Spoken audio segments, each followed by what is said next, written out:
Diyos, aming mga banal na nasa langit. Patuloy kami, Lord, lumalapit po sa iyo na nagpapakumbaba. Una sa lahat, Lord, pangunahan mo patuloy ang muting gawain na ikaw po minsan pa ang magsalita at kumatagpo, O Diyos, sa pangangailangan, sa panalangin, sa madaig ng bawat isa sa iyong mga natatanging kaparahanan. Dalangin din po namin na bigyan mo po kami ng malinis na puso. Alisin ang mga bagay na hindi mabuti at hindi nararapat.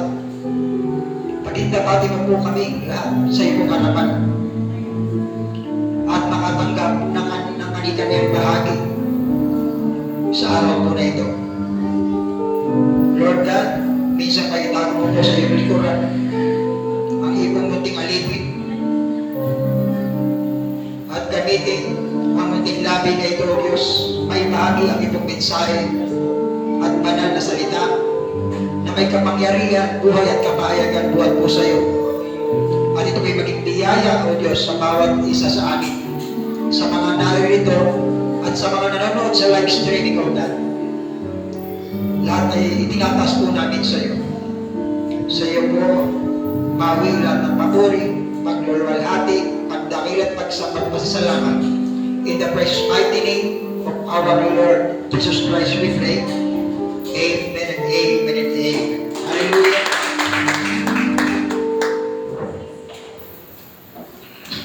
Ay bumasa 2 Corinthians chapter 3 verse 6. Umpisa natin sa 3, verse 3. Sabi niya, for as much ye are manifestly declared to be the epistle of Christ ministered by us, yamang naayag na kayo'y sulat ni Kristo na pinangangasiwaan namin, written not with ink, but with the Spirit of the living God. Hindi sinulat ng tinta, kundi ng Espiritu ng Diyos na buhay. Not in tables of stone, but in fleshly tables of the heart. Hindi na sa mga tapyas ng bato, kundi sa mga tapyas ng pusong laman. Verse 6, who also have made us able ministers of the New Testament, na sa amin naman ay magpapaging sapat na mga ministro ng bagong tipan, not of the letter, but of the Spirit. Hindi ng titik, kundi ng Espiritu. For the letter killeth, but the Spirit giveth life. Sapagkat ang titik ay pumapatay, datapot ang Espiritu ay nagbibigay ng buhay.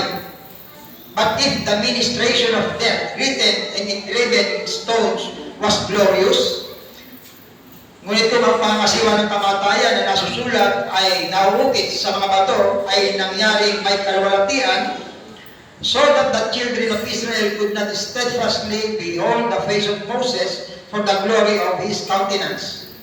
Ano pa ang mga anak ni Israel ay hindi makatitig sa mukha ni Moses dahil sa kalwalatian ng kanyang mukha,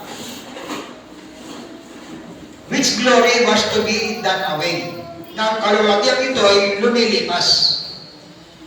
How shall not the ministration of the Spirit be rather glorious?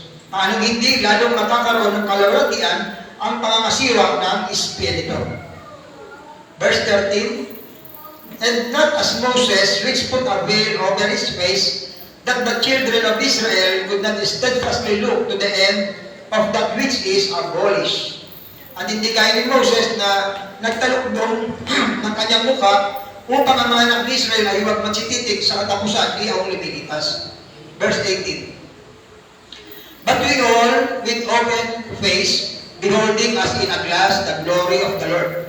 Dito pa tayong lahat na walang talukbong ang mukha na tumitingin gaya ng sa isang salamin, sa kalwalatian ng Panginoon, are changed into the same image, from glory to glory, even as by the Spirit of the Lord.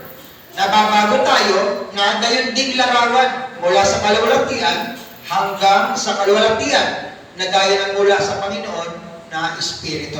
Pagpalain ng Diyos sa kanyang mga salita. Hallelujah. Ito'y maupuna mga kapatid. Ayan, mapagpalang araw minsan pa sa bawat isa. Salamat patuloy sa kabutihan ng Panginoon. Salamat sa exhortation, sa awitin, sa mga testimony. Salamat sa mga nakalipas na araw, pag-iingat ng Panginoon, pag-provide ng Panginoon, pagbibigay sa atin ng kagalangan, kasiyahan, katagumpayan. Napakaraming dapat ipagpasalamat sa Panginoon. Amen? Hallelujah. Sa bawat araw ay lumalagpas, lahat ay sa biyaya ng Panginoon. Hallelujah. Nakaraan, ang birthday ni Pastor Bernard, uli, happy birthday. Last Friday din, sinabay na sa last Friday of the month. Lagi silang meron ganun na overnight. Nakauwi, masaya sa lahat. Mga pastors, mga kapatiran doon. Makikita mo yung Espiritu ng Diyos na kumikilos talaga doon sa lugar nila Pastor Fernan. Dahil simula sa mga munting bata, mga kapatid, hallelujah, ay makita mo ang kanilang kalaguan, no? Sa paglilingkod sa Panginoon. No?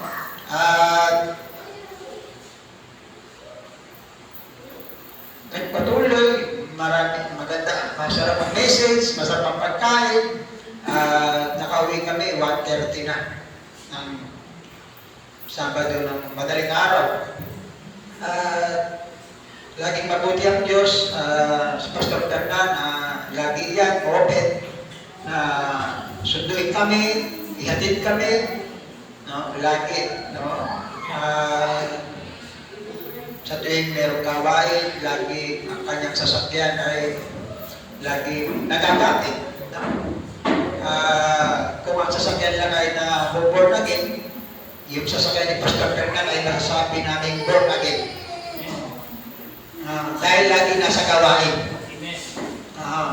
Kumahayo din. No? Nagmi-ministry, nagmi-mission, kasama yung sasakyan. No? Kaya, salamat sa kabutihan ng Panginoon na bawat bagay ay ginagamit din ng Diyos para sa kanyang kapurihan. Amen? Palakpakan naman natin ang Panginoon. Hallelujah. Ako bilang magsabi, palakpakan naman natin ang Panginoon. Pero kung malimbaw, nakikita niyo ang biyaya ng Panginoon, huwag niyo pigilin, do not break the Holy Ghost. No? Hindi nyo kailangan tumingin sa katabi, tumingin sa iba, kung papalakpak sila, papalakpak din ako. Hindi gano'n, mga kapatid, dahil ang Espiritu ng Diyos, hindi lang nasa katabi mo. Ang Espiritu ng Diyos, kung ikaw ay born again, nasa iyo din ang Espiritu ng Diyos. Dapat nagagala ka din, mga kapatid. Kung nagagala ka din, dapat nagagala ka din, mga kapatid. At kung hindi makapamuna ang iba, ikaw ang mamuna. Dahil ikaw nakakaalam ng biyaya ng Diyos. Tama po ba? Amen. Amen? Hindi ko sisigaw yung tama po ba? Dahil tama naman yun, na ibigay ang papuri sa Panginoon, na kanyang kabutihan, mga kapatid.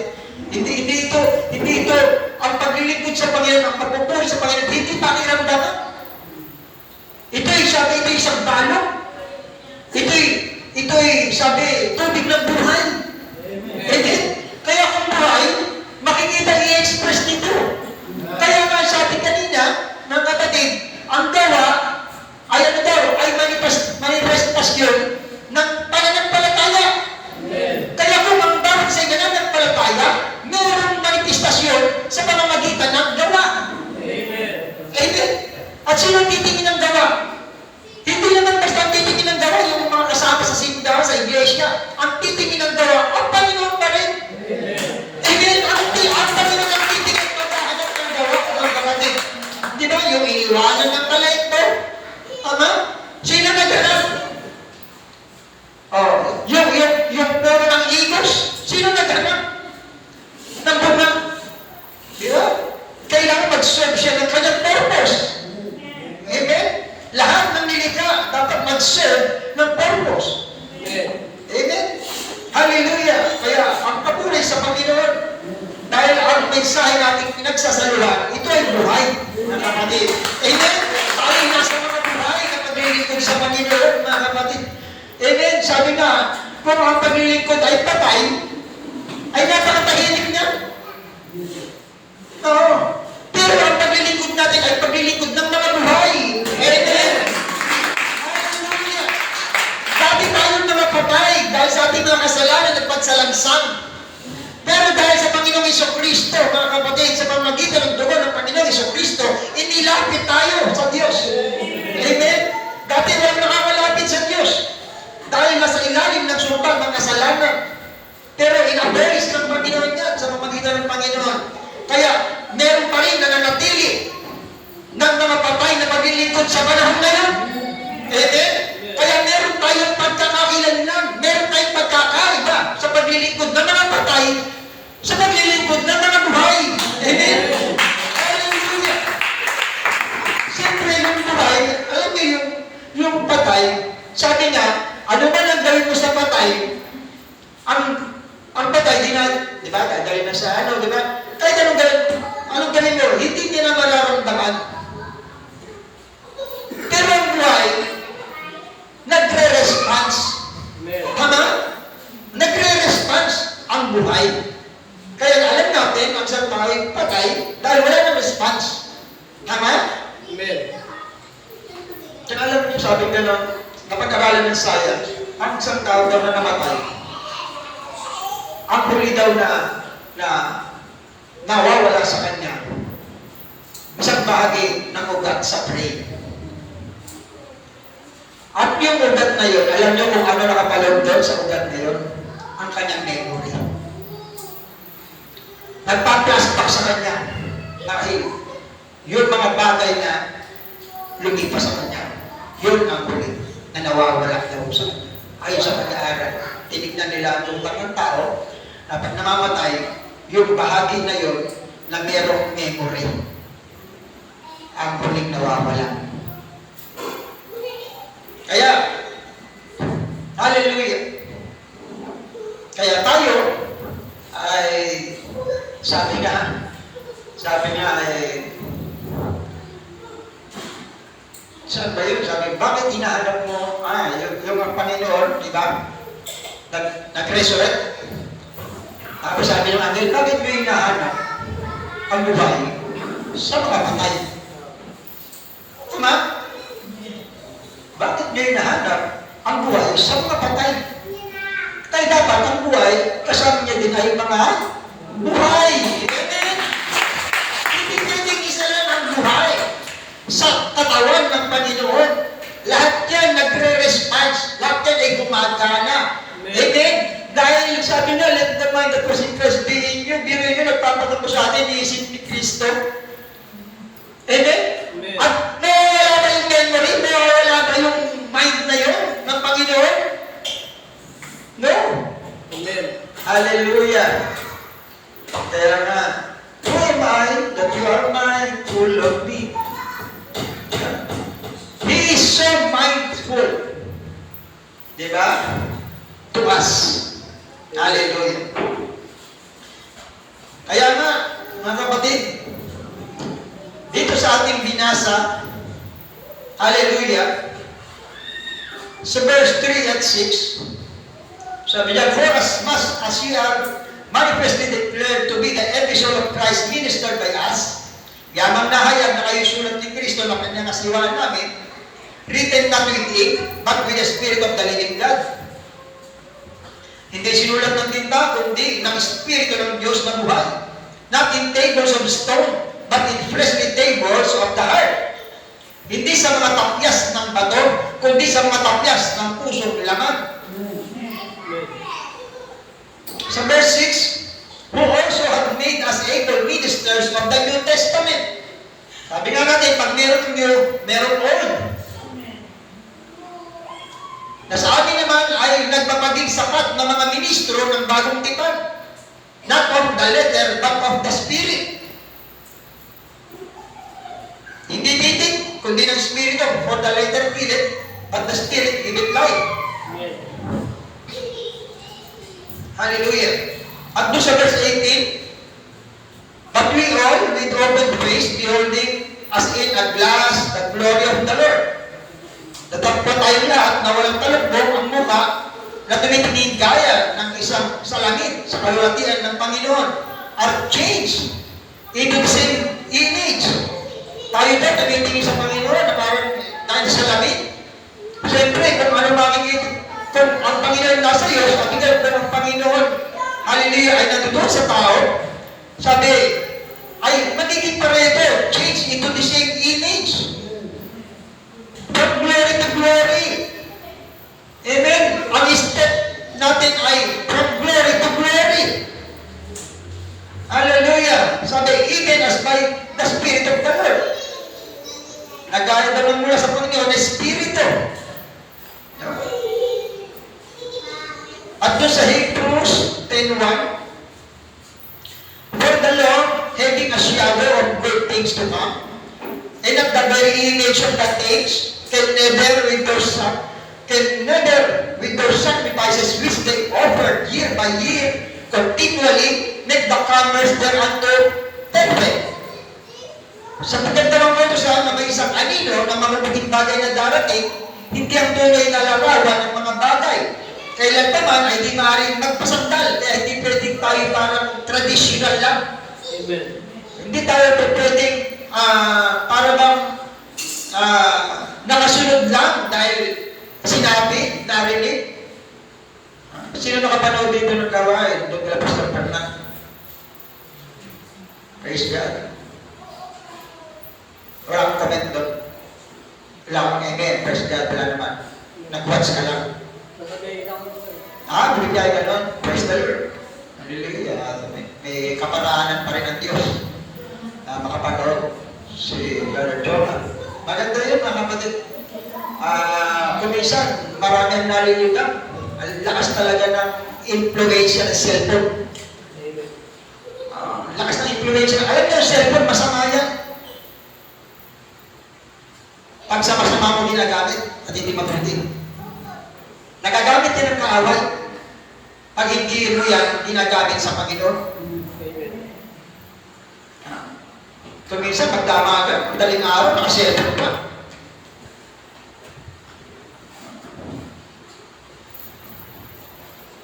Sabi nga, kung ang sinusundan natin ay Panginoon, lagi tayo nakatutok sa Kanya. Ngayon, kung hindi ang Panginoon ang sinusundan natin, iba sinusundan mo. Ganun ang mangyayari dyan. No? Napakaganda. Kaya masabi ka lang, no? Hindi na. Ang maturity daw, hindi lang sa isip, sa salita, at sa gawa. Hindi lang sa isip ng isip. Hindi lang siya salita ng salita. Ang isang mature daw, hindi lang sa isip ko, ito naisip ko. Hindi pa rin na mature daw. Ngayon, kung salita ka ng salita lang din, hindi pa rin mature daw. Salita lang ng salita eh. O ikaw gawa ka lang ng gawa, hindi pa rin. Kasi kumisyan, pag gumagal, gawa lang, mali na pala yung ginagawa ko.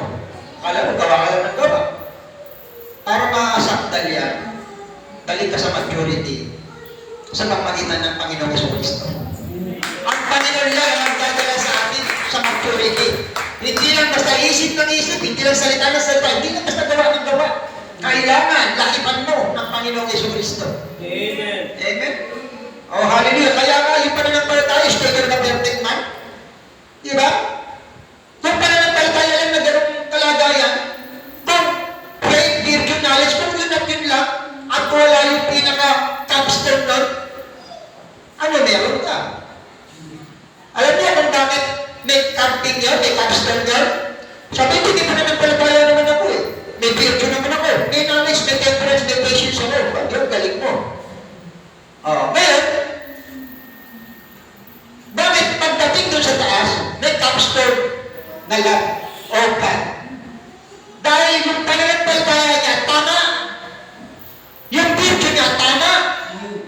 Yung knowledge niya, yung temperance niya, yung patience niya, yung brotherly kindness niya, tama.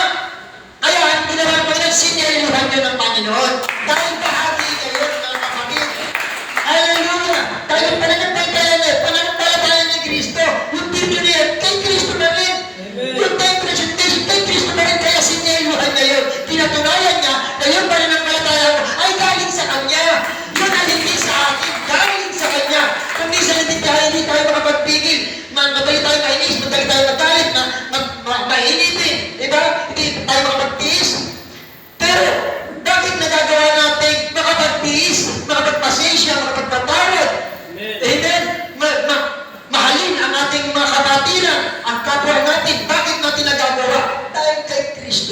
Amen. Dahil sa Panginoon yun. Hallelujah! To God be the glory. Kaya yun mga kapatid, sabi dito, hallelujah. Sabi niya, for the Lord has gathered good things to come, not the very image of the things. Hindi daw yun yung talaga yung bagay na darating. Sabi, hindi ang tunay na labanan ng mga bagay. Kailan naman ay hindi maaaring magpasakdal sa mga nagsisilapit. Sa pamamagitan ng mga hain na laging inihahandog sa taon-taon. Diba? Marami. Dumadalo sa mga gawain. Yun ay paghahandog sa Panginoon. Amen. Pero hindi lahat ng handog tinatanggap ng Panginoon. Amen. Meron mga handog na anino. Ano mangyayari sa handog na anino? Mabubusog ka ba? Sa isang anino ng pagkain.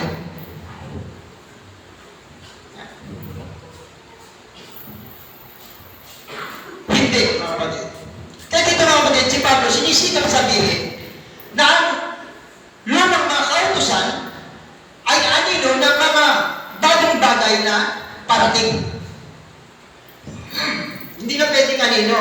Ang mahirap nun, yung isa, ang sinusundan niya anino, sinusundan mo rin siya. No? Eh di, pareho kayo sumusunod sa anino. Ay tapos sabihin mo siya, hindi, meron naman ako sariling anino eh.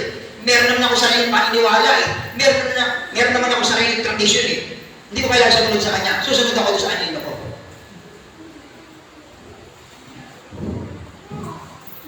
Alam mo, sabi nga,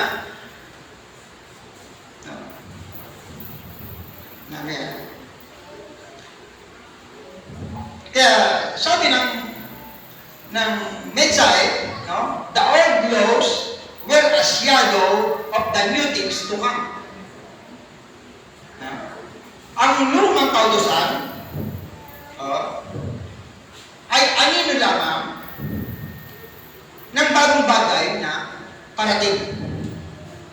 Dati nasa anino tayo lahat ng paglilingkod. Ang ating paniniwala, pagkaalam, puro anino lang, mga kapatid. Halimbawa ng anino. Ayan, may anino. Tama? Nasaan siya? Yung anino ko. Andito yung liwanag. Nasa yung anino ko? Sa likod. Eh, pag kumarap ako doon, nasa yung anino ko? Nasa harap. Tama? Pero, anino pa rin siya. Nagkakaiba lang ng posisyon. Kaya tandaan natin mga kapatid, no? Na ang anino, hindi yun ang realidad. Amen. Tama? Hindi yun ang realidad. Halimbawa, yung anino ng kutsilyo, pwede mo bang ipanghiwa? Bili mo, anino ng kutsilyo, panghihiwa mo. Hindi mo magagawa. Kasi hindi yun ang realidad. Ang anino ng isang bahay, pwede mo bang tirahan? Hindi. Bakit? Kasi hindi yun ang realidad. Anino yun eh. Yeah? Hindi natin pwedeng sakyan yung anino ng motor. Bili mo. Sasakay ka na rin lang sa anino pa. Susunod ka na rin lang sa anino pa. Maglilingkod ka na rin lang sa anino pa. Nagsasaya ang mga tao sa anino pa. Uy, ano yung anino? Tonto ha? Tapos naghahantog doon sa anino. Kung saan natin inihahandog ang mga bagay-bagay maliban sa Diyos, lahat yan ay anino. Dahil ang dapat ng paghandogan, una ang Panginoon. Amen. Kaya nga, no? Hindi tayo pwedeng maglingkod sa pamamagitan ng anino. Kailangan nasa realidad tayo.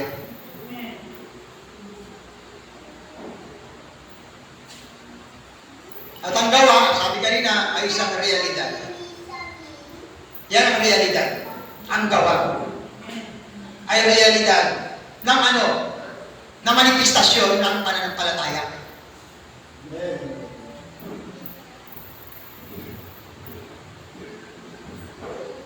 Kaya, kung minsan, masyadong maraming may nagpapabigat sa tao o nagpapahirap makasunod sa Diyos dahil masyadong napakaraming alalahanin. Masyadong napakaraming intindihin. Masyadong napakaraming mga bagay-bagay na gumugulo. Nagiging hadlang.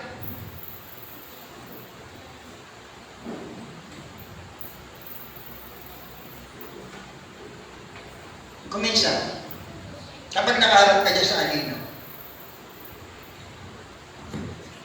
sabihin natin, yan yung mga kabigatan, mga hirap, mga hadlang, nakaharap ka sa anino mo. Tama? Bakit ba may anino? May liwanag galing doon. Tama? At nandito yung anino.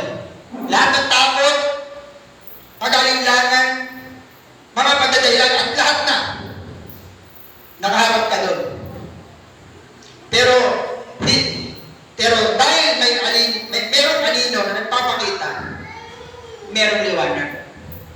Subukan yung humarap doon sa liwanag. Nasa na ngayon ang anino? Nasa na ngayon ang problema? Nasa na mga kabigatan? Nasa na mga negative? Nasa likod na. Amen. Bakit? Nakaharap na kay Kristo. Amen? Hallelujah! Amen? Lahat ng mga hayaan mo, sabi ganon, iwanan mo sa likuran lahat niya, mga kabigatan, mga hirap, mga lalhanin, o ano bang bagay, mga kapatid. Humarap tayo kay Kristo. At lahat ng ating mga lalhanin, mapupunta yan sa likod. Amen? Oh, hallelujah! To God be the glory. Kaya nga, sabi ng message, palitan mo yung the males, lalaki, the males by flesh. Yan. Doon sa unang sentence niya, sa unang word niya, now notice, sabi dyan, all the law having a shadow of the things to come. Lahat ng mga utos ay anino lamang ng mga bagay na parating. Just a shadow. Under the old dispensation, mula doon sa lumang dispensasyon, o panahon na yon, sabi, sinisikap na sabihin dito ni Pablo, Paul was trying to say, how they was circumcised. Sinisikap na sabihin dito ni Pablo na yung pagtutuli sa kanila ay tipo ng pagtutuli sa puso ng Espiritu sa panahon na ito. Amen. Sabi, was a type of the circumcision by heart of the Holy Spirit of this day. Anino lamang yun? Yung circumcision sa laman? Ang realidad na sinasabi ni Pablo ay circumcision from the heart. Kaya nga ang kautusan, sinunod ng binatang mayaman, walang nangyari sa naging walang kabuluhan. Dahil andyan ka na si Christ eh. Tama? Andun yun yung reality. Yung sinusunod nga, eto na yung realidad. Nasa harapan niya. Pero doon pa rin siya nakatingin sa anino. Yung reality nasa harapan niya na. Pero dahil nasiyahan siya doon sa anino, hindi niya maiwan. Tuwan-tuwa siya. Yun ang kanyang pinili. Sabi niya, type of the circumcision by heart of the Holy Spirit of this day, which was wrought on tables of stone. Sabi niya, yung pagsunod nila sa mga kautusan, yung una, doon, sabi niya, how that they kept commandments back there, pagsunod nila sa kautusan doon, which was wrought in tables of stone. Ano daw? In the last days, God said He would write them upon the fleshly tables of our heart. Amen. Doon na, mga kapatid. Sabi ko na hindi na tayo basta tumitingin doon. Ang Diyos na tumitingin sa atin ngayon. Dito. Di ba sabi? God watching His word. Yeah. Binabantayan niya, tinitignan niya ang kanyang salita. Oh, hallelujah. Now, ipinadala ng Diyos ang kanyang kautusan doon sa panahon na yun. Pero wala itong kakayahan, mga kapatid, na alisin ang kasalanan. Because it's only a shadow.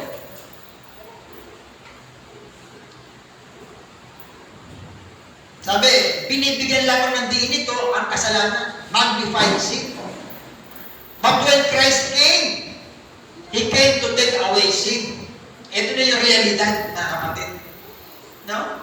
Sabi, ang ginagawa ng pagkatog doon ay nagtatakip lang.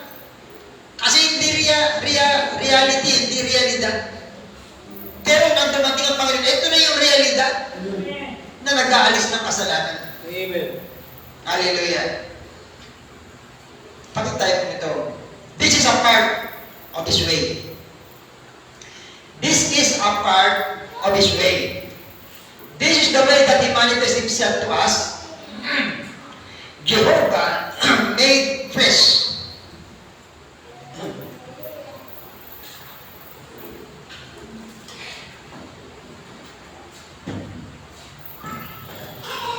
Hearing nyo?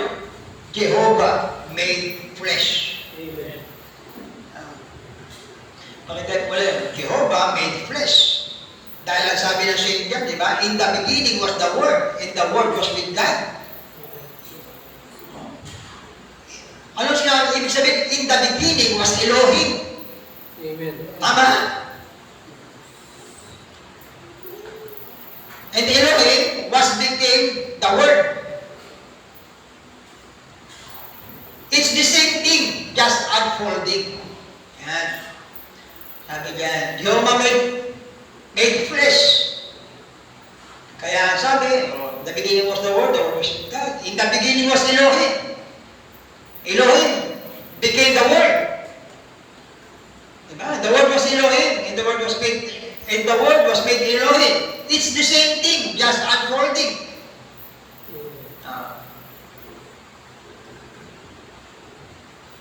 Oh, hallelujah. Dahil walang magagawa ang kautusan, sabi nga, nag-enmorphe ang Diyos, changing His mask. Di ba? Elohim became the Word. Hallelujah. Doon sa next paragraph, that's the whole picture from Genesis to Revelation. It's Elohim materializing so He can be touched and feel. Nagpapakita para sa mahawakan, maramdaman mo siya. That's how He came down. God unveiled Himself, sabi niya nun, in a pillar of fire, down through the prophets, then into the Son of God, which He was God. See, it's the same God bringing out exactly from perfection to perfection, from glory unto glory. That's the way the church goes. Diba? Ganon na nihiral ang iglesia. Sino na sinasabi ni Paul kanina? No? Hallelujah. Through the ages, the same way, by His prophets. He has revealed Himself. Inihayag niya ang kanyang sarili. Sabi ng mga propeta, they wasn't exactly prophets. They were gods. Biruhin nyo, bakit naman tinawag na gods? Mga kapatid, for what they spoke was God's word. Amen. Ikaw yung representative, ikaw yung ng Panginoon. Di ba? Sabi ganon, for what they say, they spoke was God's word. They were the flesh that God was veiled in. Amen. Sila daw yung laman na kung saan ay nalalambungan doon ng Diyos. Nakita niyo mga kapatid, kung papaano ang Diyos kumikilos ng papakilala sa mga tao. Nagpakilala siya noon. Diba? Veiled by the pillar of fire, pillar of cloud, whirlwind. Tama? Amen. Tapos sumunod sa mga prophets. Sabi, they were the flesh that God was veiled in. They were gods. Dahil sabi ng Panginoon, di ba? How can you condemn me when I say I'm the Son of God? Samantalang sinasabi ng sarili ni Kautusan na ang mga dinarat na ng salita ng Panginoon ay mga Diyos. Di ba? So it was God formed in a man called a prophet. Diyos ito na nag-anyo sa isang tao na tinatawag na isang propeta. The prophet was the way, but the word was God. Amen. The man's word won't act like that. Hindi na kikilos ng gano'n ang salita ng tao. Amen. It cannot act in that manner. Hindi ito makakakilos sa gano'ng paraan. But potentially, it was God. Pero sa potential, ay ang Diyos ito. He was the Word of God in the form of a man. Dirin nyo? Amen. He was the Word of God in the form of a man. Called a man. Na tinawag ito na isang tao. Now, notice he never changed his nature, only his form. Amen. Hallelujah. Dahil he is the same yesterday, today, and forever. Hebrews 13:8. So he did not change his nature when he came. He is always that prophet, all down through the age. Sa lahat ng mga panahon na nagdaan, same thing. The word, the word, the word. Lahat yun simula noon, ang salita, hanggang ngayon. Amen. Mga kapatid, he changed his form. Sabi ganun, he just changed his mask. But it's the same person all the time. Biruin nyo. Bakit? Kasi pag ginagam mo si Cristo, sabi nga, you are not your own anymore. Sabi ni Paul, it is not me that liveth, but Christ liveth in me. Diba? Pinatutuhanan ni Paul yan, mga kapatid. Diba? He changed his form, he just changed his mask, but it's the same person all the time. The same person, God all the time, in this way, He reveals Himself to His people. Hearing nyo? Sa ganito daw paraan, inihahayagan sarili sa kanyang bayan. In the age, sa panahon ng Panginoon, He revealed Himself to His people. In the age of Jesus, He revealed Himself to His people. In the age of the Holy Spirit, as a Son of God. Son of David, He always reveals Himself in that manner to His people. Nagpapakilala ang Diyos sa pamagitan, diba? Sa pag-immortal. Sabi nga, from supernatural to supernatural, to natural. Supernatural to natural. Hallelujah. Making the people to know Him, yun daw ang ginagawa ng Diyos, na makilala siya. He is there behind, ano sabi? Something. Dirin nyo, He is there behind something. Kaya ang Diyos minsan, kadalasan hindi yan nakikita ng mga unbeliever. Ang believer lang makakita. Kasi pag nag-veil siya, hindi siya nakikita ng unbeliever. Pero sabi nga, kung tayo ay believer, nakikita natin ang Diyos. Amen. Siya ay nag-veiled. Sabi nga He is veiled behind something. Nakatabing sa likod ng isang bagay. God veiled in Jesus to do the work of redemption on the cross. Yan. Because God did not die as a spirit. Hindi daw mamamatay ang Diyos. Sa Espiritu. He is eternal. But He had to put on a mask and act the part of death. Kinailangan niya magsuot ng maskara at i-acto ang bahagi ng kamatayan. He did die. Namatay siya. But He couldn't do it in His God form. Amen. He had to do it in son form. Yan, makikita niyo yung dispensation, ipagpapakilala ng Diyos, nag-iisang Diyos. Sabi diyan, a son of man on earth, he had to be son form. Then, when he returned on Pentecost, he was son of God again, in the form of the Holy Ghost. Diba? Nagbalik siya sa Pentecost. Oh. The Greeks wanted to see him. Ang mga Grego daw gusto siyang makita. Kaya sabi nila kay John, doon sa St. John 12:20, Sir, we would see Jesus. Gusto nila makita si Jesus. Now the Greeks were scholars. They were great men. Great man. Mayroon silang maigting na damdamin para sa Diyos. But they got stirred up about this man. Sila'y namukaw. Oh. No? Dito sa tao na nakapagpapagaling ng mga may sakit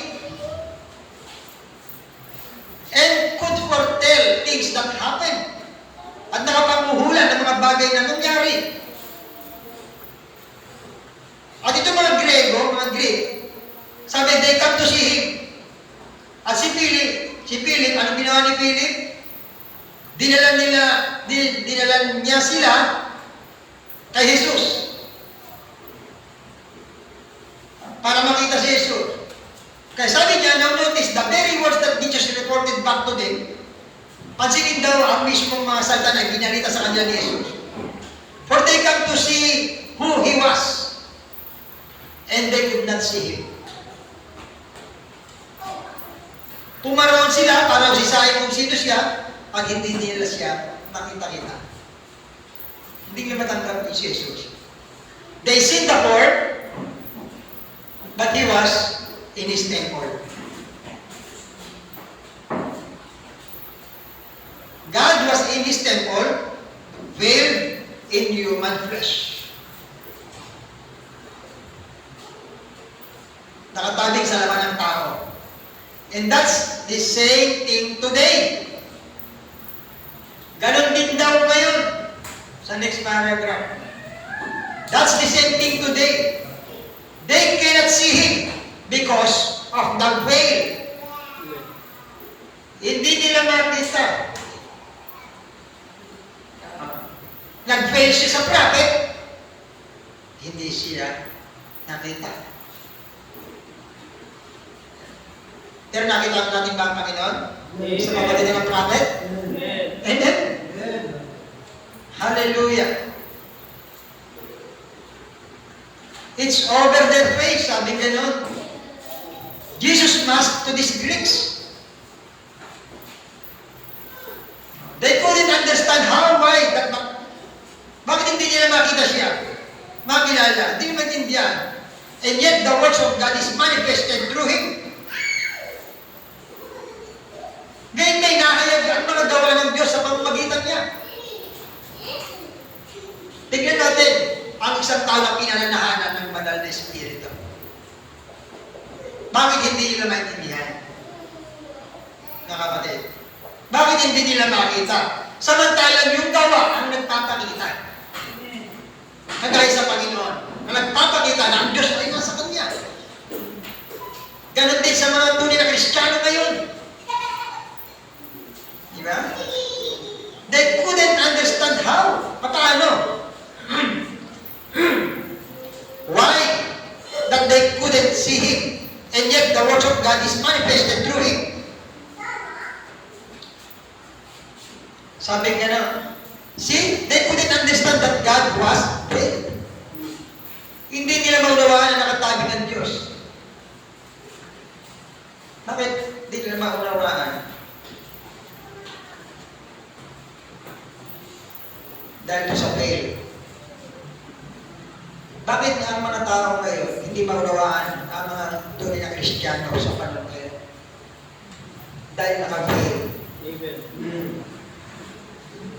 Sabi itong laman ng tabi. Amen. Naalala nyo,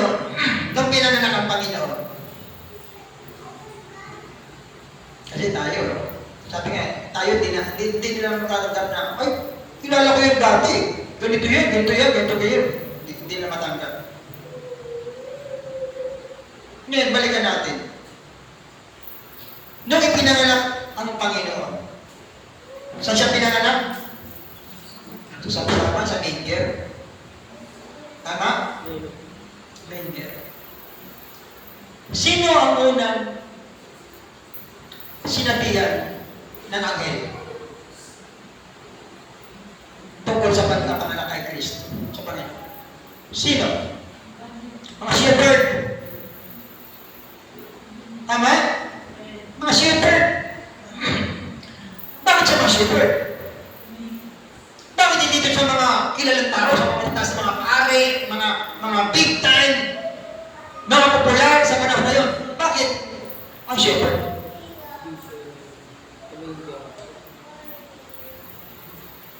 Bakit ang shepherd? Bakit yung mga pastor? Ang sinabihan. Ngayon, sinabihan ng shepherd, di ba? Yung mga pastor. Na pinanganak ng Messiah.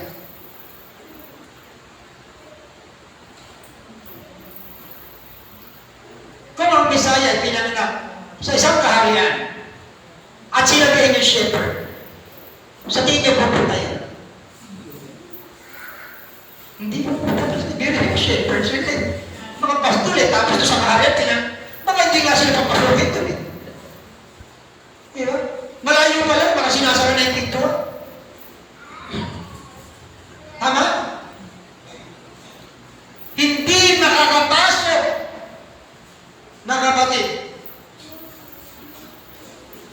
Yung shepherd doon sa kaharian, kung doon yung pinanganak ang Panginoon. Nung sinabi sa kanila, natuwa sila, nagalak sila. Bakit? Pinuntahan ba nila? Pinuntahan nila. Bakit? Dahil sinabi sa kanila, doon sa manger, sa Bethlehem, ang totoo ng Panginoon. Tama? Okay. Kaya hindi tayo mahihiyang lumapit sa Panginoon pag tinawag niya tayo. Bakit? Bumabas siya! Gumanap siya ng isang kampanin na pinakamagabak mga kapatid. Para maabot tayo mga kapatid. Kung sa kaharian siya, bakit hindi tayo makapasok? Pero dahil sa sabsaban, di ba?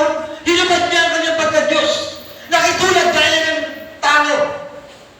Gaya ng sa malipit. Di ba? Para makalapit tayo sa Kanya. Amen. Bumaba siya sa pinakamababa. Hindi siya doon sa pinakamataas. Kasi marami tayong mga bagay na hindi maaari doon sa palasyo. Mga kapatid. Pero bumaba siya. Bakit siya bumaba? Kinuha niya tayo, tinubusan natin kasalanan. Para ipasok tayo sa palasyo.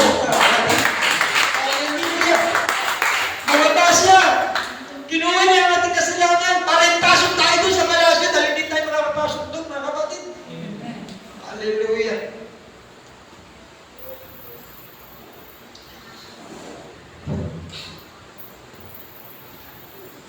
Ang sabi ng Panginoon, Jesus said, a corn of wheat has to fall and die. Ang Panginoon, kinuha niya ang ating kasalanan. Siya'y namatay. Dinala ang ating kasalanan sa impyerno. Amen. Para mapatunayan na tayo kabahagi doon sa eksena, mga kapatid, you have to die to all your ideas. You have to die to get out of your own thoughts. Kung tayo patay na sa Panginoong Jesucristo, kailangan mamatay yung ating mga sarili mga idea, sarili mga kaisipan. Tignan nyo, those disciples, they couldn't explain about eating His body and drinking His blood. Dito nila maintindihan yun. But see, they had done died to those things.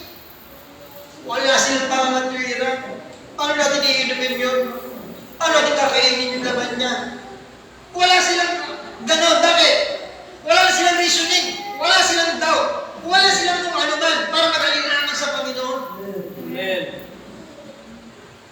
Dahil patay na doon. Oh, hallelujah. Sabi niya, see, they had died to those things. Namatay na kasi sila sa mga bagay na yun. They were dead to Christ. No matter what it is, or how much defeat looked like he had. Kahit na parang nakikita parang talo ng Panginoon kuminsan sa mga pangyayari. Pero hindi.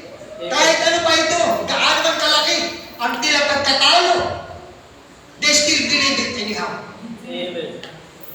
Kasi parang kung nahuli siya, pinako siya, parang talunan. Pero hindi, naniwala pa rin sila. Amen. Hallelujah. At this Old Testament, sabi niya, God was hid when He was on His mercy seat. Sa Old Testament, sa tabernacle, sabi, God was hid when He was on His mercy seat. On the mercy seat, by a veil. Ito, veil na naman, mga kapatid. Dapat. Sabi niya, tayo hindi na. Wala na tayo ng veil. Sabi, nakikita natin ang harapan, tayo lumitingin sa salamin. Amen. At tayo lumalakad from glory to glory. Amen. Hallelujah. Kagaya naman niya, tayo pinago. Kapatid. Sabi niya sa Old Testament, no? Hallelujah siya ando doon sa luklukan ng awa na may isang tabing. They know God was there. No? They couldn't see Him. No? Hindi lang nila siya makita. Pwede, alam niya, doon. Pero hindi nila makita. No? Sabi, that pillar of fire never appeared. Never appeared anymore there. Hindi na doon nagpakita kaligid na po na yun doon. Ando doon. Nagpakita doon. Tapos tumakbo ang panahon. Sabi, hanggang manatili sila doon, ando doon yung nakababa doon yung pillar of cloud, lumalambong sa araw. Diba? At sa gabi, may pillar of fire. Sabi diyan, do you notice from the time that pillar of fire went in behind that veil? Magmula daw nung pumasok ang haligid na po sa likod ng tabing na yun, that it ever showed again, na nagpakita pa itong muli, till it come from Jesus Christ. Hindi na daw, wala lang ibang tabing pa ang ginamit, kundi sa pagdating ng Panginoon Jesus Cristo. God was veiled. Yeah. He was in behind the veil. Sabi niya nun, saan behind what? Skin, veil. Tabing na balat. Oh, hallelujah. Seed, badger skins. Behind the veil, badger skin. Ano yung badger? Parang ganyan lang kalit. Parang kasi laki ng fans o laki ng isang fans. Pero mga malambalat. Very strong, matibay. Sabi nga lang. Sabi diyan, behind the veil, and when, tinan niya, he was behind the veil. Now he was behind what? Ngayon daw, nasaan siyang behind? Skin veil. Sabi nga pala, see? Badger skin. Behind the veil, dun sa mercy seat. And when that veil was rent on the day of crucifixion, yung veil daw na yun ay nahapak nung pinako ang Panginoon. The veil that he was wrapped in was rent on the day of the crucifixion. Ano yung tabing na bumabalot sa kanya? Yung kanyang katawan. No? Sabi niya nun, yung tabing na bumabalot sa kanya ay nahapak ng araw ng pagpapatako sa krus. Ibig sabihin, nabuksan ang Panginoon. No?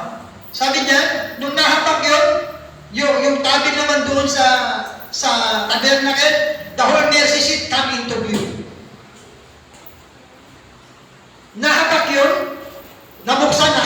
Panginoon. Tama? Amen. At ang Panginoon nung namatay, nakita din ang kanyang kalwalatian. Lumindol, di ba? Amen. Kung paano nahapak yung tabing doon at mabuksan at nalaman yun, kung ano na doon, nang mabuksan ng Panginoon, nalaman din ng mga tao. Di ba sabi nga isang centurion na yung tunay na siya ay anak ng Diyos. Tama? Sabi niya, the whole necessity came into view. Doon pa lang nagkaroon na ng opening ng seals. Hallelujah. Amen. Ba't nagkaroon ng opening ng seals doon? Dahil sabi nga ng Christ is the seals. Amen. Si Kristo ang selyo. Nakatago lahat ang mga higuada.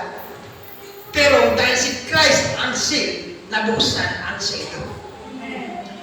Pero nung nabuksan ang selyo, hindi pa rin bukas sa kanila, sa mga tao. Tama? Hallelujah. Kasi may panahon yun para yung mystery na yun ay gampanan ng Revelation 10:7. Amen. Amen? Hallelujah. Sabi gano'n, doon pa lang nagkaroon ng opening ng seals for Christ, those seals.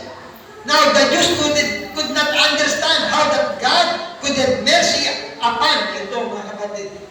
Hindi nila maunawaan. No?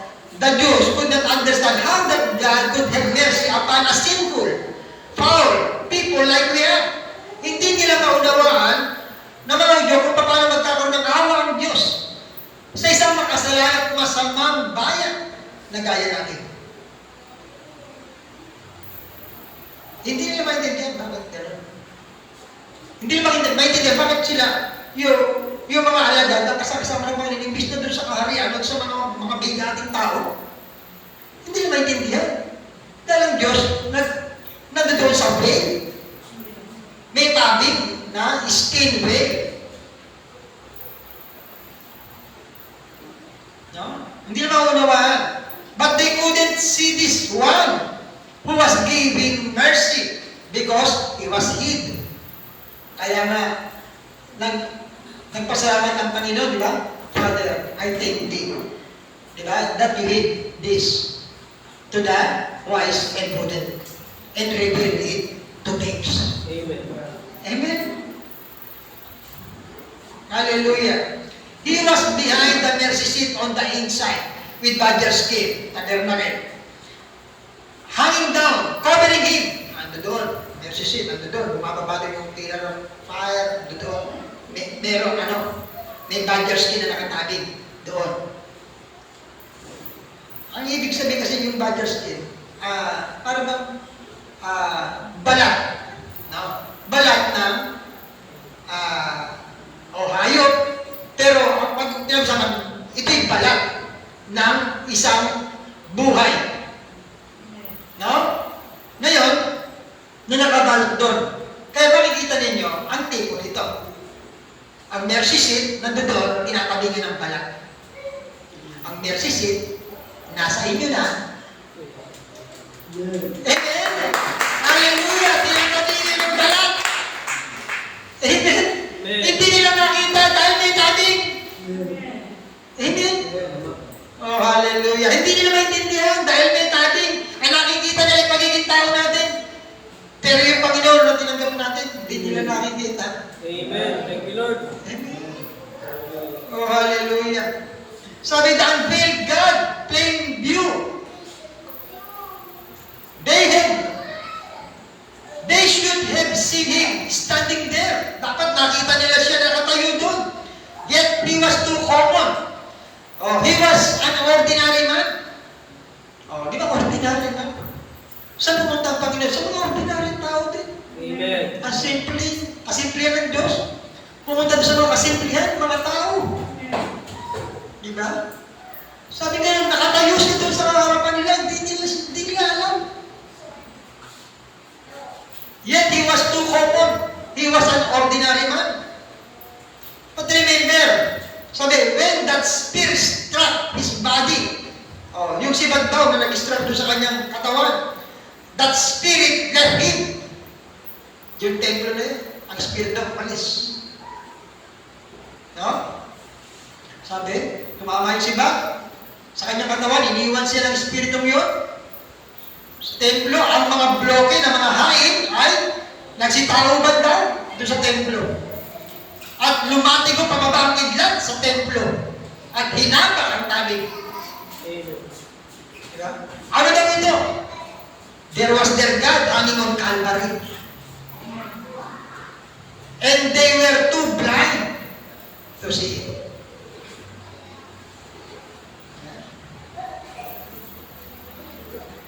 Sabi niya, brought in open view. Hindi rin nakikita, open view. And still they don't see it. Kuminsan open view na pinapakita sa panahon na ito sa mga tao. Pero hindi nila makita. Bakit?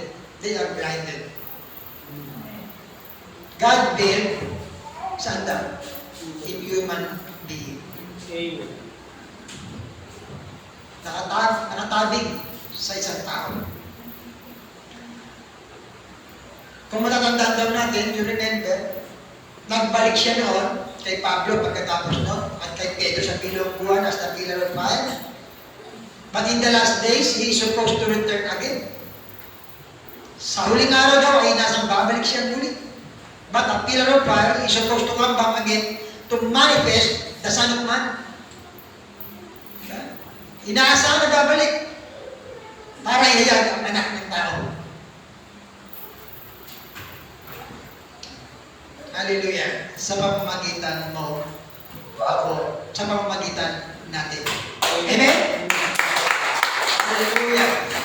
To God be the glory.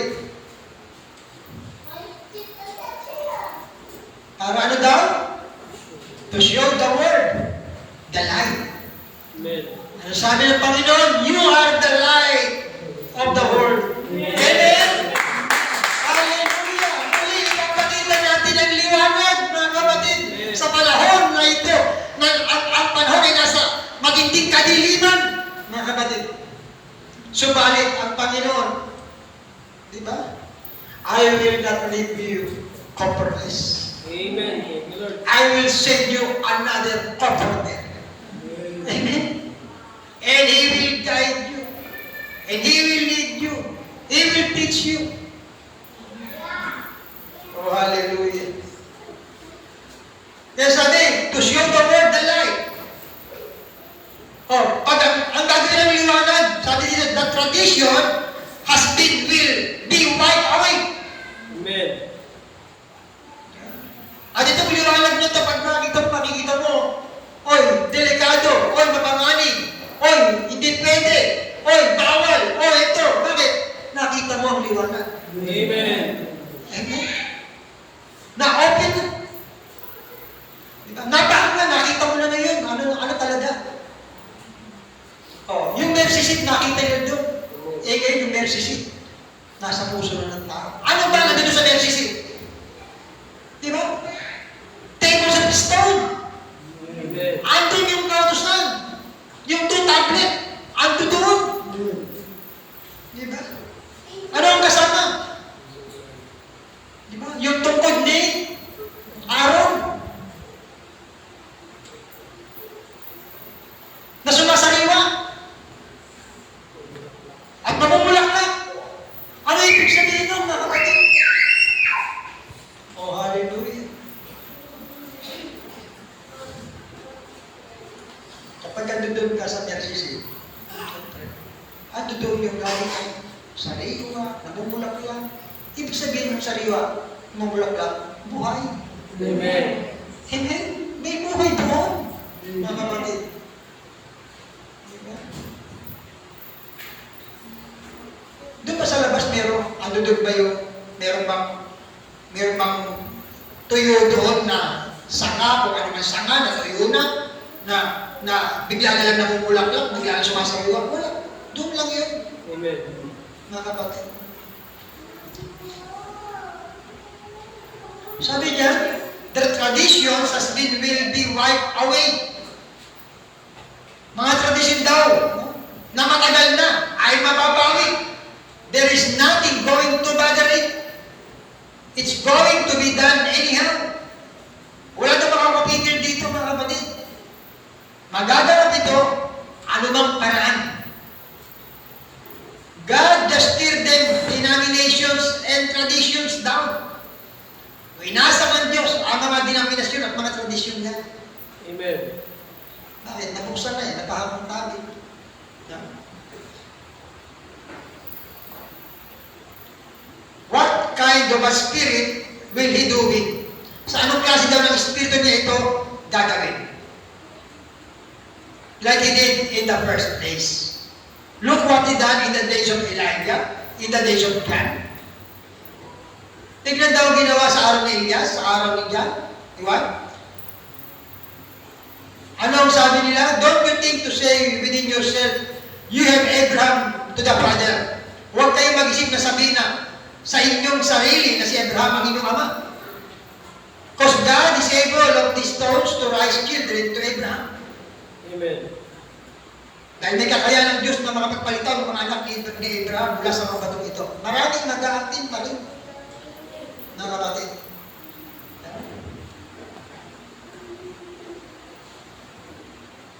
Sabi diyan, see, don't you think? Pasabihin nila ngayon sa panahon, I belong to this and I belong to that. See, God tearing off the veil. Hinapak ng Diyos ang tabi.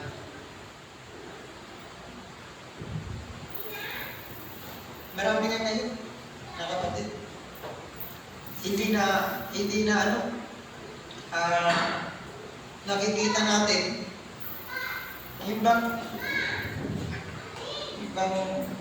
maraming mga churches din ngayon na parang nagiging na lang, na kapag kasabi ka doon, class ka. Na pagkasabi ka doon, ano bang, may pakiramdam. Sa bagay, espiritu talaga yun eh. Mararamdaman mo yung espiritu.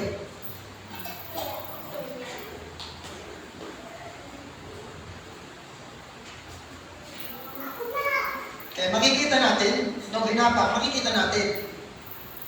Actually, ang makikita mo, mga kapatid, kung bubulayan natin, sabi, see, God tearing off the veil. See, to show who He is. What's the veil when it reads here now? Sabi diyan, basta niyo ang tabing sa pagkahapak nito ngayon. Malalaman daw natin ngayon. Kung bubulayan natin, mga kapatid, dalawa ang inilantad nito. Sabi na, kaya nga, wawasakin ito ang tradisyon at mga denominasyon. Dalawa ang nalantad na kapatid. Isa dun sa loob at isa sa labas ang nalantad. Mga kapatid. No? Ang mercy seat, at ang kasalanan ng tao. Ang mercy seat at ang kalagayan ng tao na namumuhay sa kasalanan. Diba? Nalantad ang kaluwalhatian ng Diyos at pagkatapos nalantad din ang bawat tao, ang sarili. Pag nalantad ang Diyos, malalantad yung sarili mo. Amen. Pagmasdan ninyo, pag nalantad sa iyo ang Diyos, nalalantad din yung ating sarili. Amen. Tama? Pag nabuksan sa atin ang hiwaga ng Diyos, nabuksan ang mercy seat, makikita natin kung ano yung buhay na pinamumuhay natin. Amen.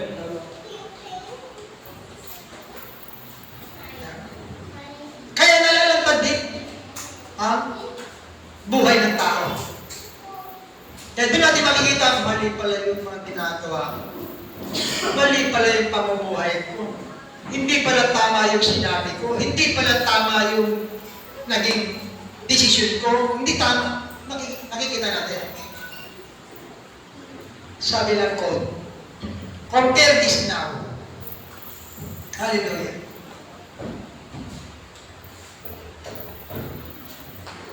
compare this now. Sabi, kumpara daw ito ngayon. Kung gaano magkatulad, hallelujah. How much alike that man and his wife, both in God's Eden. Kailangan talaga, ito yung magkatulad. Sabi, without one stitch of clothes on them. Ayan. Sabi na wala man lang suot na kahit anong damit. And knew it not. Hindi nila alam.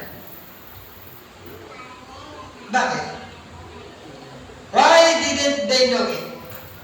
For they were veiled to their senses of nakedness. Amen. Veiled. Sila'y nalalambungan. Alam niyo? Dami. Sabi nga, they were veiled to their senses of nakedness. Nalalambungan sila ng kanilang pandama tungkol sa kahubaran. By the holy veil. Amen. Doon, sila ay merong holy veil, pero inalis. Nawala, naalis yung holy veil na yun sa pagkahulog. Ngayon, ibinabalik yan ng Diyos sa atin. Amen. Yung holy veil. Sabi dyan, by the holy veil of the Holy Spirit. Ang holy veil natin ay ang Holy Spirit. They could look right at each other. Pwede silang tumingin. Harapan sa isa't isa. Sila, sabi gano'n, hindi nila alam na sila yung nakauba. Sila yung nalalambungan ng Espiritu Santo, ng kabanalan. Sila yung nalalambungan. God's veil yet today can look and not last. Yan. Ang lambong pa rin ng Diyos ngayon ay makakatingin at hindi magnanasa. They turn their head.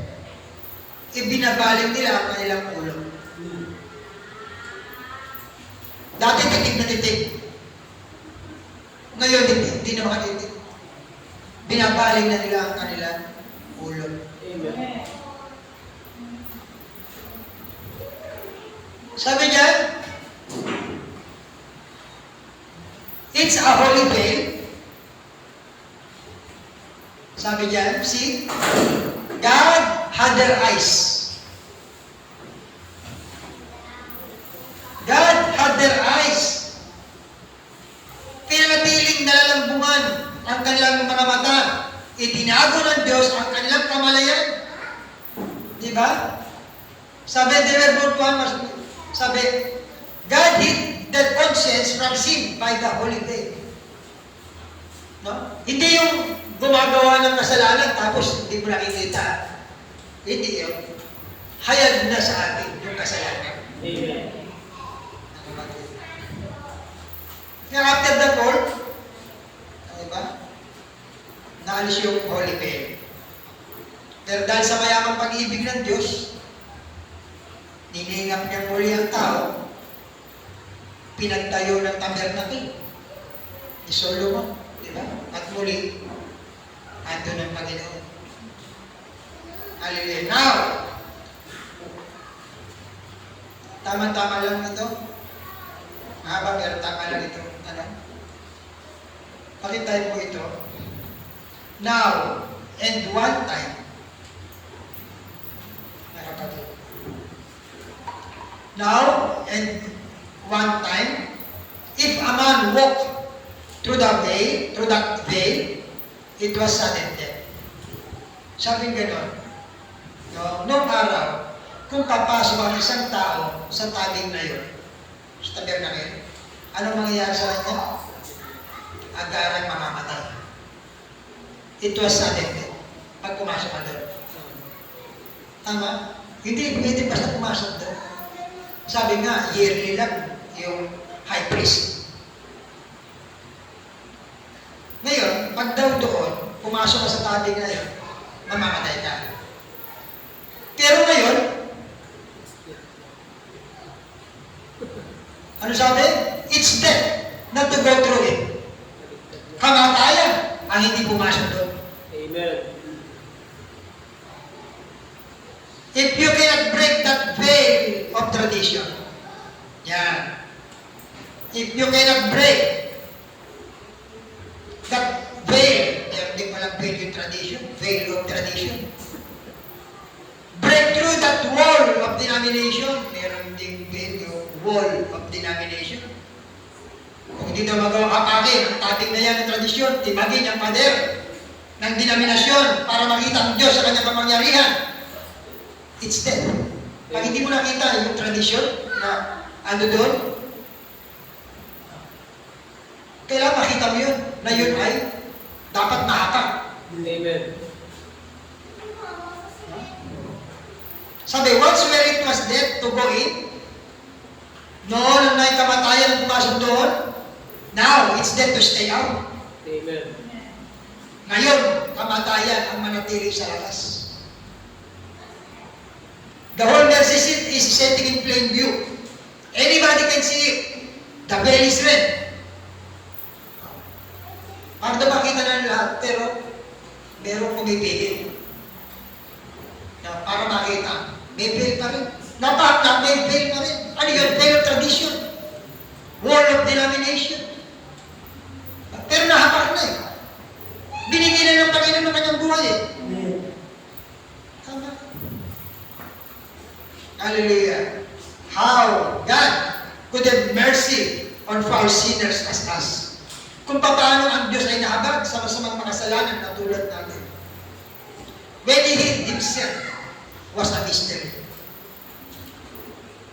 No? Noong itinago niya ang kanyang sarili, yun na isang hiwaga. And now it is plain view or in full view revealed by His word. Amen. Pero ito natin nakatago doon sa salita ng kapatid. It's always the word. Constantly, that is God. Sabi, ito'y Diyos. No? Sa salita, sa tuwina, ang Diyos. It's the word that opens it up. Ang salita, mga kapatid, ang mag-aapak, magbubukas sa atin. Ang salita. Di ba? Ang salita si Christ, siya yung nagbukas. Yung tabing. Ang kailangan natin ay ang salita. Amen.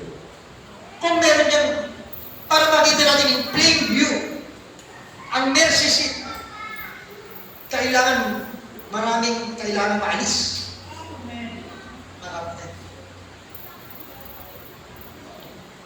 It's the word that opens it up. If those people would have known the word of God that day, when Jesus died, they would have seen the mercy seat.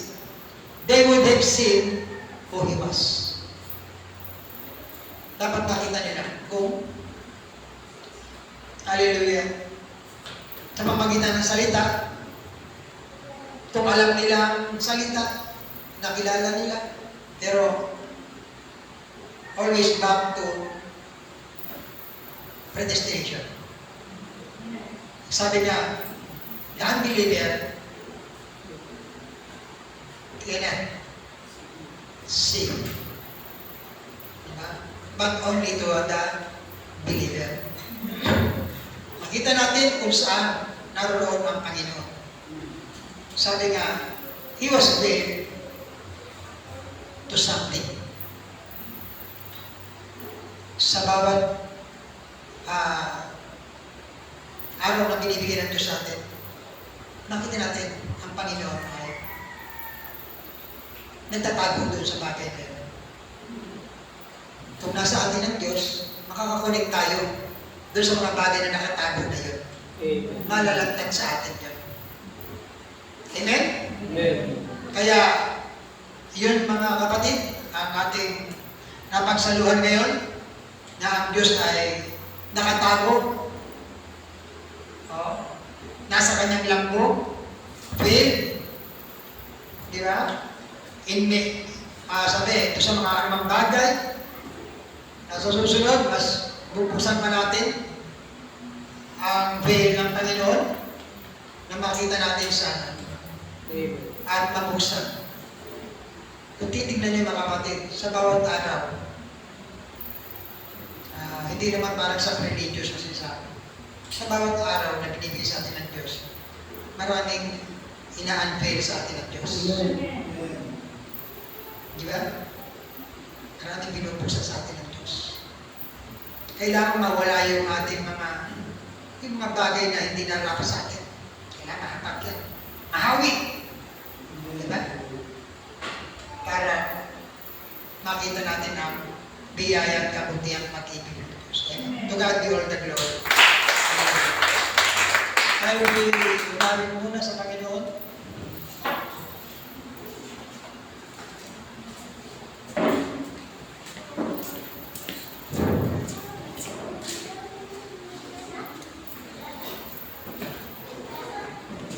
Shout to the Lord. My Jesus, my Savior.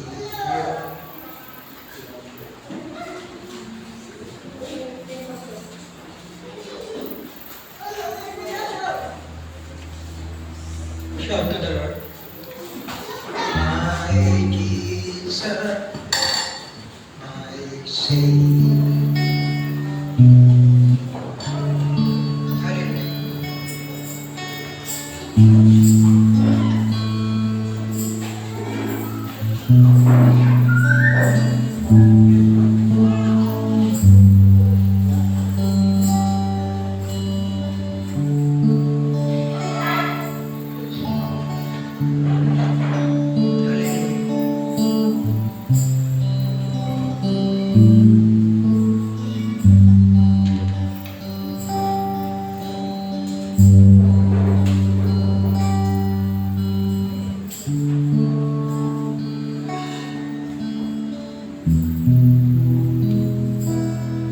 Tayo umawit sa Panginoon.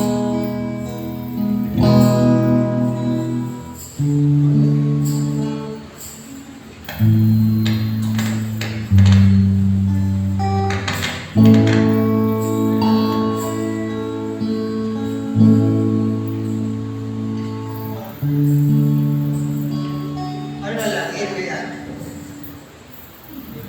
Okay na. My Jesus, my Savior, Lord, there is none like you.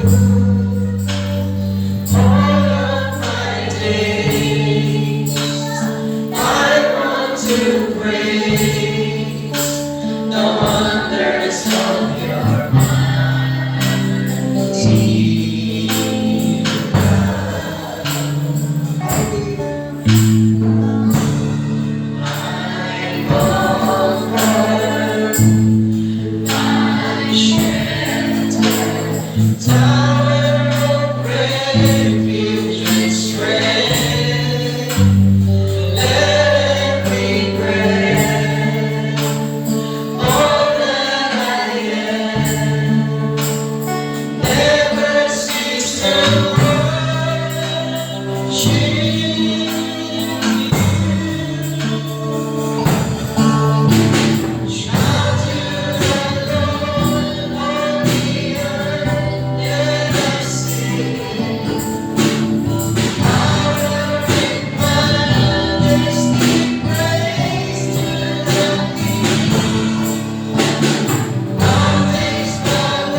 Makapangyarihan Diyos, aming Amang Banal na nasa langit, maraming salamat salamat po sa iyong mensahe at banal na salita. Na patuloy, O God, hallelujah, na nagbibigay sa amin ito, Panginoon, ng kagalakan sa aming po mga puso. Nagbibigay sa amin ng kalakasan, Lord, katagumpayan,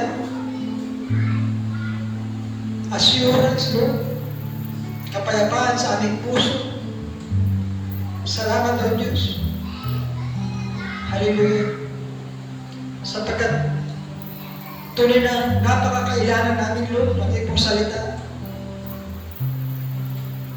Na pagkain ng aming espiritu, ng aming kaluluwa.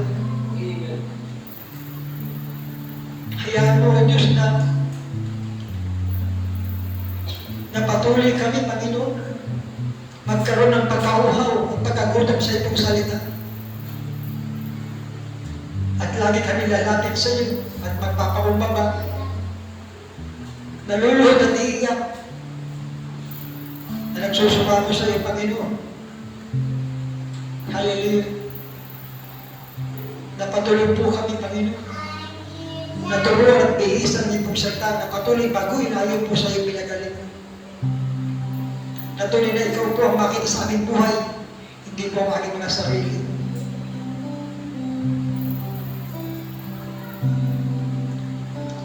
Nadalangin namin, Lord, sa aming kinabubuhayan ngayon, nandito kami sa realidad, O Diyos, na huwag nang bumalik pa sa anino ng paglilingkod.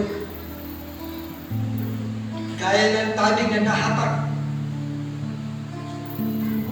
Hallelujah. Nakita namin, Panginoon, ng maliwanag ang iyong kaluwalhatian at ang mga gawa ng kaaway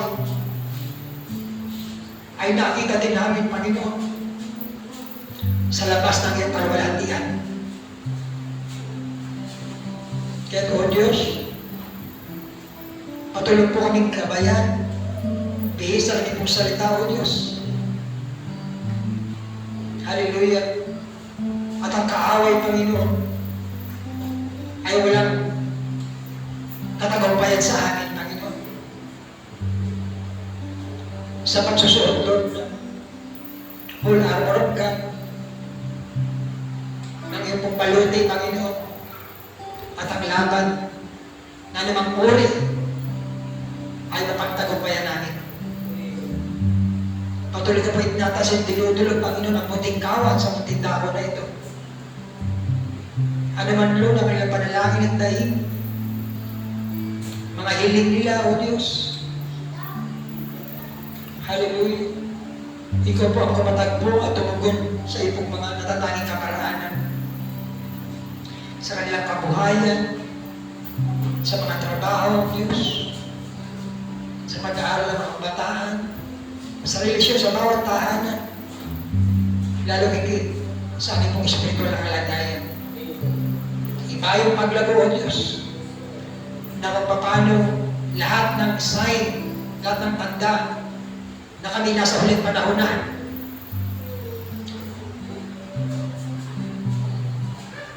ay tuloy na kami maging handa, Panginoon.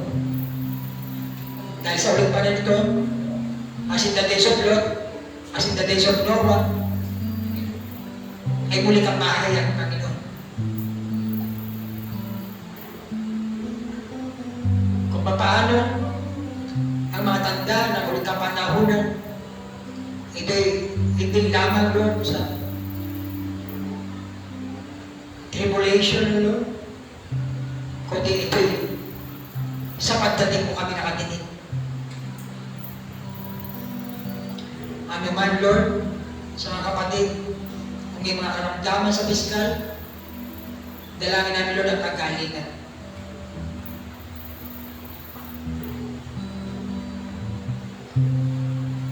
Lalo higit, mga karamdaman sa espiritual. Patuloy, O Diyos, bigisin kami ng iyong pag-ibig. At ang iyong pong pag-ibig ang umiral sa aming mga pusote para sa aming mga kapatid, sa aming pamilya, sa aming kapwa. Pagpalagang patuloy, Lord, ang mga kamay na patuloy kong ginagamit sa ministry, O God. Ikaw po magbalik sa kanila mga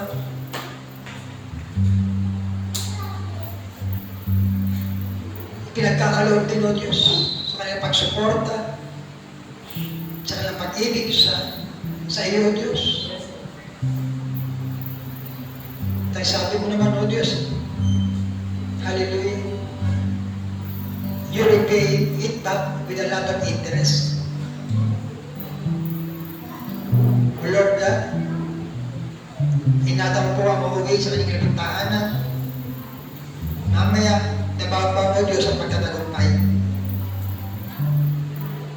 At sa mga oras araw na dahil sa aming buhay, itinatas ko po sa iyo ang bawat isa, kapag sa mananampalataya, ang aming po mga pamilya, even ko to the bride, na ingatan mo po kami, Panginoon.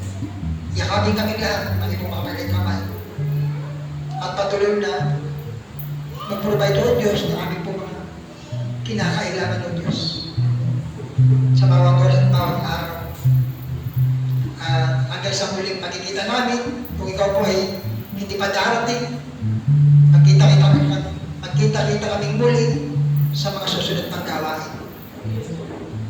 Salamat o Diyos sa iyong kapatihan sa amin.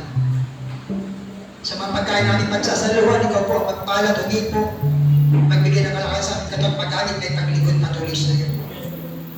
At pagpalain din patuloy ang mga kamay na patuloy ginagamit sa mga pagkain po na ito.